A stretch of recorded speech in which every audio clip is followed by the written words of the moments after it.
So you might have just learned that the laptop you love so much and you love using does not have an Ethernet port. So you probably wanted to connect an Ethernet cable like this one, and you were looking around and found that your laptop does not have an Ethernet port inside. You've looked both sides. You might even have checked twice and it's still not there.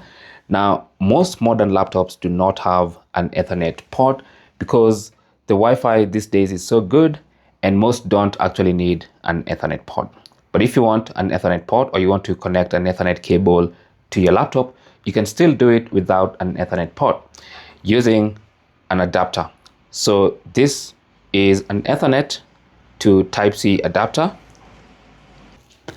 and you can use this to connect the Ethernet cable to the adapter, and then the adapter with the Ethernet cable to a Type-C port on your laptop, and that's going to give you internet connection.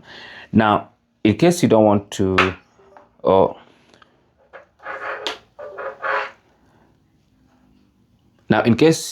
have too many peripherals on your computer, then you can use this multi-port adapter.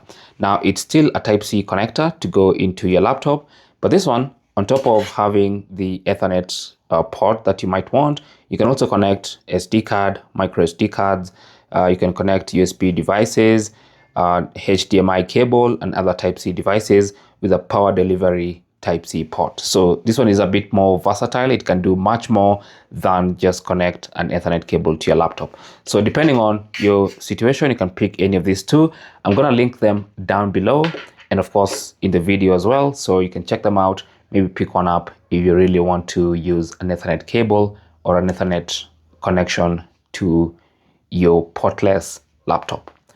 Thank you for watching. Don't forget to like and subscribe, and good luck.